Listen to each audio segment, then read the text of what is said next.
They fined him $2,000 for swimming in the lake he'd known since he was a kid. Yeah, you heard me right. 2 grand. Just for taking a dip in the same water where his dad used to hoist him up on his shoulders, where the echoes of laughter and the snap of trout lines still lingered in the air. What started as a family weekend, one of those rare moments where time actually feels generous, turned into a full-blown legal war, a land grab, and a takedown of a corrupt HOA empire nobody in their right mind could have predicted. One man, one lake, and a battle that turned neighbors into witnesses and a memory into a monument.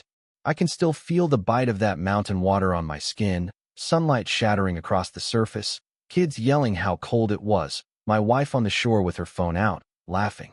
For one split second, it was like time folded in on itself, and I was 6 years old again, legs dangling from my dad's shoulders. Nothing between us and the bottom but trust.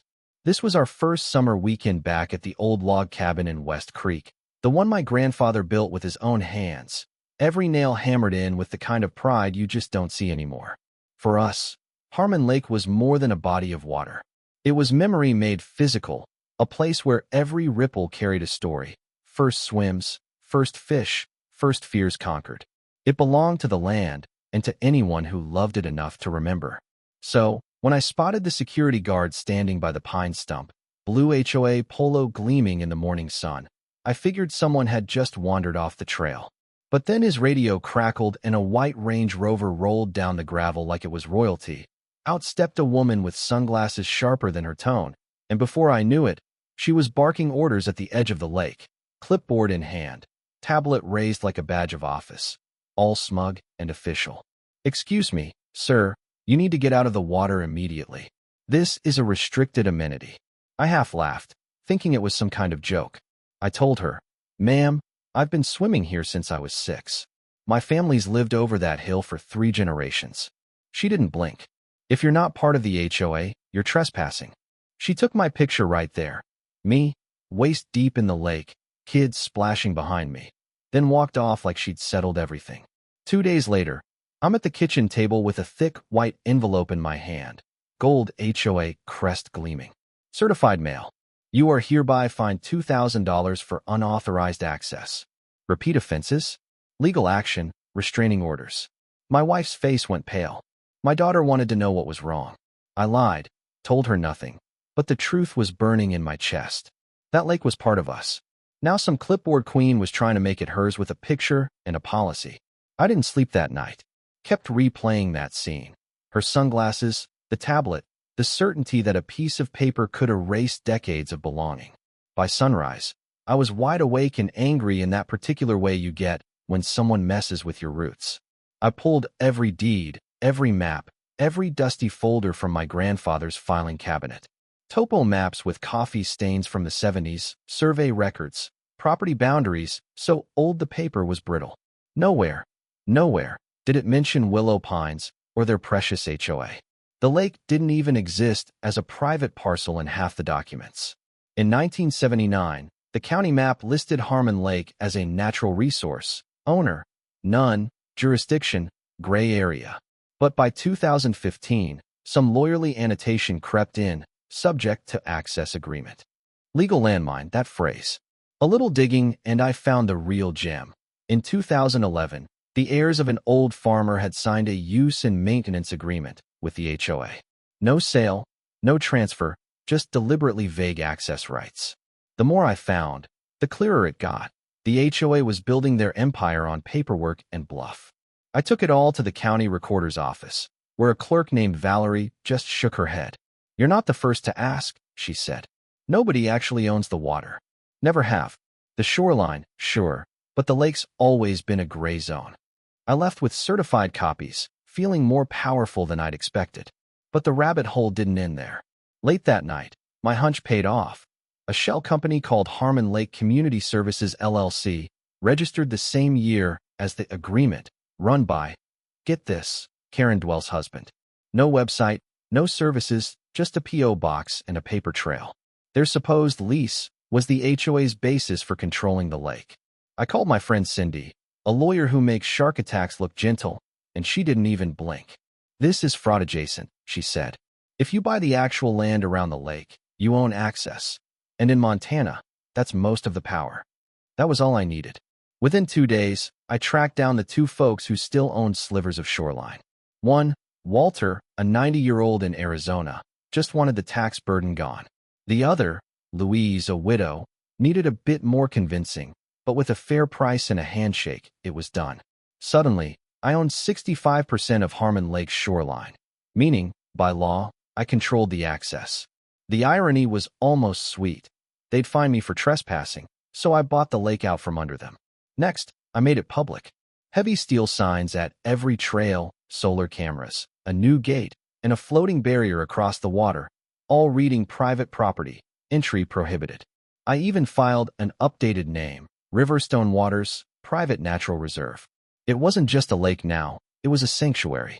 I invited everyone I cared about, hosted a barbecue with my cousin's welding crew, and made damn sure Karen and her cronies saw it. Then I sent the HOA a certified cease and desist.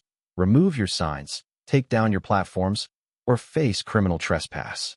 Their lawyer wrote back about community entitlement, as if history trumps a notarized deed. Please. I laughed when I read it, standing on my dock with a whiskey, watching the wind ripple my lake. The HOA doubled down, new banners, party docks, teenagers installing signs like it was some kind of festival. So I faxed a second warning, then filed a complaint with the Department of Natural Resources. Drone footage, GPS data, emails from a whistleblower, all of it nailed them. The state came down hard, $75,000 in fines for unpermitted structures, environmental violations, and trespassing. I nearly choked on my coffee laughing. But just when I thought the war was over, the HOA sued me, claimed my land purchases were a strategic land grab, that I was destroying community tradition. Cindy just shook her head, but we prepped for battle anyway. Deeds, surveys, state reports, expert witnesses. In court, Karen showed up in pearls and a blazer, waving fake petitions. Cindy dismantled their case, point by point. Maps, shell companies, the whole rotten mess. The judge took one look at the HOA's argument for implied entitlement and cut them off. 2 weeks later, I got the ruling. Every inch of my purchase was valid, every sign and platform they'd installed was illegal, and the judge ordered an audit of their finances. That should have been it, but Karen doesn't quit. Within a week, Cindy discovered she'd been siphoning HOA funds into her war chest. Over $100,000 labeled shoreline maintenance. Really, just lawyer payments run through her fake LLC. The audit hit like a hammer. Members turned, special meetings were called, receipts demanded. It was glorious. Eventually, the county prosecutor opened a case. Karen was arrested for fraud, embezzlement, and falsifying records, led away from her driveway in handcuffs, clutching her monogrammed binder. Local news ate it up. The HOA had to pay a $330,000 settlement, $180,000 straight to me.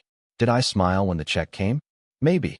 But mostly, I took my family out on the lake for the best barbecue of our lives. The water was ours again. Karen was gone. The HOA neutered. The lake peaceful for the first time in years. But peace comes with a price. Even after winning, folks eyed my gate with suspicion, rumors swirling that I'd stolen their lake. Teenagers filmed the signs, old-timers muttered about tradition.